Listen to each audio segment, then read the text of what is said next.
The showroom was a dazzling cathedral of chrome and glass, a temple to obscene wealth. Spotless white marble stretched into the distance, reflecting the blinding spotlights overhead. Glass walls mirrored rows of sleek predatory sports cars, each one a forbidden fruit, a mechanical Mona Lisa. This was where the 1%ers came to play, to drop six figures on a whim, because they could. Then, the sanctuary was breached. The heavy glass door hissed open, and in walked a man who looked like he'd just stepped off a John Deere, not out of a chauffeured limo. Dusty work boots left faint tracks on the pristine floor, like footprints on the moon. His flannel shirt, faded from the sun and stained with honest sweat, was a jarring contrast to the showroom's air-conditioned perfection. Jeans, softened and frayed by years of labor, spoke of calloused hands and dawn-to-dusk days. The air, thick with leather and expensive cologne, momentarily shifted, carrying a whiff of fresh earth and open country, a scent utterly foreign to this curated space. Salesmen, preening like peacocks, shot quick dismissive glances before returning to their hushed sales pitches. A couple draped in designer labels paused their ogling of an electric blue roadster to stare, their whispers sharp and judgmental. Then there was Barry Simmons, the showroom manager. He'd been leaning against the front desk, chuckling at something on his phone, but the second country boy walked in. The smile vanished. His jaw tightened, lips compressed into a thin, hostile line. His eyes scanned the newcomer like he was a stray dog that had wandered into a five-star restaurant. Malcolm, oblivious or indifferent to the silent daggers, took a few steps, his gaze sweeping over the metal masterpieces. Before he could get his bearings, Barry moved in, intercepting him like a linebacker. "Sir," Barry's voice dripped with a phony politeness that was colder than ice water. "Can I help you with something?" Malcolm, unfazed, casually surveyed the showroom. "Yeah, I was hoping to take a look at that new limited edition model. Heard you guys got one in stock." Barry let out a short, humorless laugh, a sound that said, "You? Seriously?" He sized Malcolm up and down, lingering on the dusty boots, the work-worn hands, the faded John Deere cap. "We don't exactly do test drives for just anyone," Barry said, tilting his head with a smirk. "This isn't really the kind of place where you just browse." Malcolm's eyebrow arched slightly. "Isn't it?" Barry folded his arms, the smirk widening. "Maybe you'd have better luck at one of the dealerships across town. They've got a solid selection of used trucks." Before Malcolm could respond, the glass door hissed open again, letting in a rush of conditioned air. But Barry didn't even glance over his shoulder. His laser focus was still locked on Malcolm, as if physically preventing him from contaminating the showroom any further. Malcolm exhaled slowly, patience wearing thinner than his old jeans. He'd dealt with guys like Barry his whole life, different faces, same smug attitude. A part of him wanted to spin on his heel and walk out, but something stubborn, something that had built an empire from nothing, kept him rooted. "I'm not looking for a used truck," Malcolm said, his voice steady, unwavering. "I came here for a reason." Barry chuckled again, shaking his head like he'd heard this line a million times. "Sir, this is a luxury dealership. Our clientele is selective." He emphasized the last word, letting it hang in the air like a judgment. A few feet away, a younger salesman, maybe mid-20s, sharp suit, radiating nervous energy, shifted uncomfortably. He'd been eavesdropping on the exchange, his eyes darting between Malcolm and Barry, debating whether to intervene, but fear kept him silent.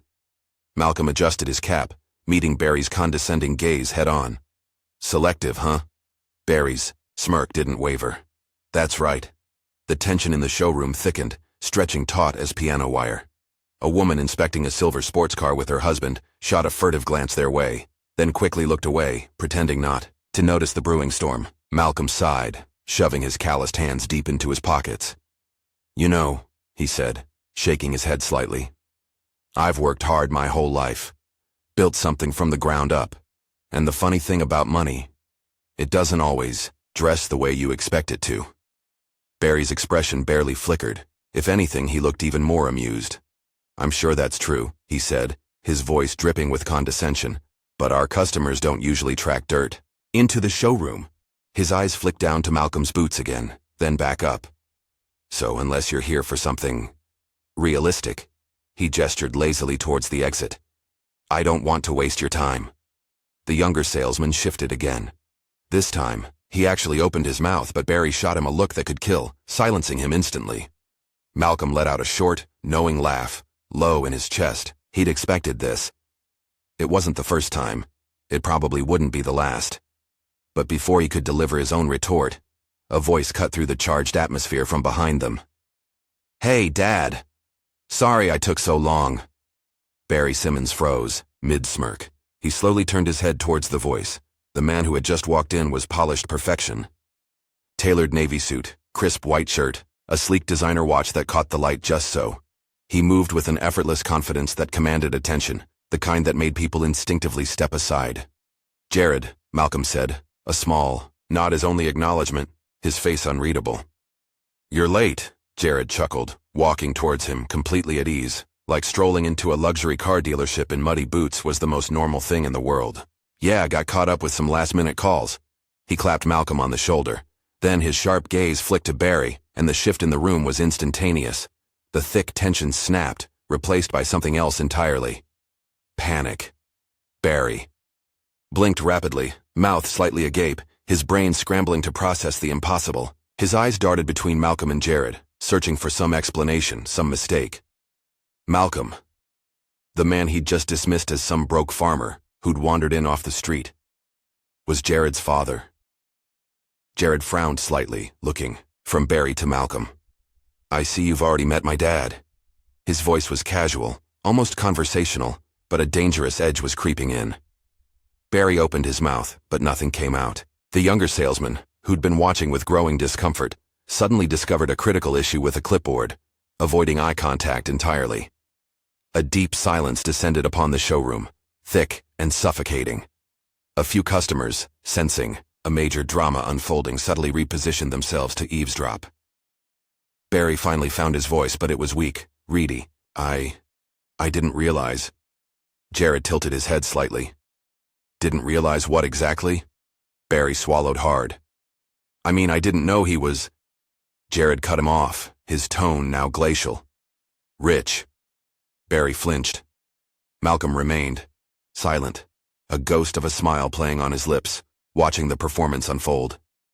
Jared stepped closer to Barry, his expression unreadable. "So let me get this straight," he said slowly, deliberately, like he was piecing together a particularly offensive puzzle. "You saw a black man walk in here wearing work clothes, and instead of treating him like a paying customer, you decided he didn't belong." Barry opened his mouth again, then snapped it shut just as quickly. His carefully constructed facade of confidence had completely crumbled. Jared let the silence hang heavy, then turned to his father. "Did he even let you see the car?" Malcolm shook his head. "Didn't get that far." Jared exhaled sharply, looking back at Barry with something bordering on disgust. "This is interesting," he said, his voice dropping to a dangerously low register. "Because I was planning on buying 3 cars today. Cash." A soft gasp rippled through the showroom. Even the employees who'd been studiously pretending not to notice stiffened. Barry's face drained of color, leaving him looking like a ghost. Jared adjusted his cuff, eyes locked on Barry's. "But now, I think I'll take my business somewhere else." Barry physically jolted, like someone had just sucker-punched him. "Wait, Mr. Carter, Jared held up a hand, stopping him cold. "No, you had your chance." Barry looked around desperately, as if searching for someone to throw him a lifeline. But the younger salesman was now intensely focused on a car's price tag, and the other employees knew better than to get involved in a manager's meltdown. Malcolm smirked slightly, adjusting his cap. "Guess we'll get those cars somewhere else, huh?" Jared turned to him, a flicker of genuine amusement in his eyes. "Yeah, somewhere that actually deserves our money." Together, father and son turned and headed for the door. But Barry wasn't done self-destructing yet. Barry's breath hitched as Malcolm and Jared walked away. His mind raced, a frantic scramble to salvage the situation. "Wait," he blurted, stepping forward, desperation clawing at his voice. "Mr. Carter, please, let's talk about this." His voice had completely transformed. Gone was the smug arrogance. Now it was all raw, naked desperation. Jared didn't even slow down. Malcolm, however, paused just before reaching the exit. He turned slightly, lifting an eyebrow, a silent invitation for Barry to dig himself even deeper. "Talk about what, exactly?" Barry hurried to close the gap, forcing a ghastly, ingratiating smile. "This was a misunderstanding," he said, his voice suddenly dripping with fake warmth. "I had no idea you were Family. Jared scoffed, shaking his head, turning to face Barry fully, crossing his arms. Family? He let the word hang in the air, heavy with disdain. So, if he wasn't my father, you'd still be throwing him out? Barry froze, caught in his own trap. Jared let the silence stretch, a weapon in itself. See? That's the problem, Barry, Jared continued, stepping closer. You don't treat people with respect. You treat money with respect, and if you don't see money on someone, you act like they don't matter. Barry's face flushed crimson, his fingers twitching at his sides. That's not what I meant. Jared wasn't interested in excuses. So tell me, Barry, how long have you been doing this? How many people have you turned away just because they didn't look rich enough? Barry opened his mouth, then snapped it shut again. The air in the showroom was thick enough to choke on. Employees stopped pretending to work. Customers stood still, some pretending to scroll through their phones while openly eavesdropping. Malcolm watched Barry carefully, taking in the raw panic tightening his features. He'd seen this kind of man before, the gatekeeper, deciding who was worthy and who wasn't. He shook his head, a quiet weariness in his eyes. You know, Malcolm said, his voice calm but firm. I've been in places like this before. Walked into restaurants, hotels, dealerships. I've seen that same look you gave me 100 times. He let the words sink in, then added, It's funny, though. The same people who turn their nose up at me always change their tune once they realize what's in my bank account. Barry swallowed, sweat beading on his temple. Jared took another step forward, lowering his voice just enough to make the moment sting. Here's what's going to happen, Barry, he said, each word precise and cutting. You're going to watch us walk out that door, and you're going to remember this moment the next time you judge someone by their clothes instead of their character. Barry's eyes flicked to Malcolm, pleading, Sir, please, But Malcolm had already turned away. And just like that, the biggest sale of Barry's career walked right out the door. But the consequences were just beginning. The heavy glass door swung shut behind Malcolm and Jared, leaving behind a silence so thick it felt like concrete. Inside the showroom, Barry stood frozen, his face still twisted in an awkward half-smile, half-grimace, like his brain hadn't yet caught up to the catastrophic reality. The younger salesman, who had witnessed the entire debacle with barely concealed discomfort, finally exhaled and muttered under his breath, Wow. A few other employees exchanged knowing glances. They'd seen Barry act like this before. Maybe not this blatantly, but the arrogance, the subtle exclusions, the way he fawned over certain customers while dismissing others. It wasn't new, but this time he'd embarrassed himself publicly. And worse, he'd just blown a sale that could have meant serious commissions for everyone. A woman who'd been eyeing a sleek red convertible turned to her husband and whispered, Did that just happen? The man, still staring at the exit, shook his head. Yeah, and I don't think I want to buy from here anymore. Barry finally snapped out of his stupor, his head whipped towards the younger salesman. Why didn't you say something? He hissed, as if deflecting blame was his only remaining skill. The younger man blinked, genuinely bewildered. What was I supposed to do? Tell you not to be a jerk? Barry's jaw clenched. He spun towards the front desk, reaching for his phone. He had to fix this. He'd call Jared Carter's office, apologize, offer a discount, anything. But before he could even unlock the screen, the dealership's regional manager, Mr. Langford, walked in. And from the look on his face, he had seen everything. Barry stiffened, his stomach plummeting into freefall. Sir, Langford held up a hand. Save it, he said, his voice flat and devoid of emotion. My office. Now. Barry's stomach twisted into knots. As Langford turned and walked towards his office, every single pair of eyes in the showroom remained locked on Barry. The customers, the salespeople, even the receptionist had stopped typing. Barry swallowed hard. He'd been in this industry long enough to know he wasn't walking out of that office with his job.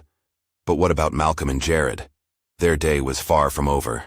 Outside, Malcolm and Jared stepped into the afternoon sun, the suffocating tension of the showroom rolling off their shoulders like dust shaken from old boots. Jared pulled out his keys, unlocking the doors to his sleek black SUV.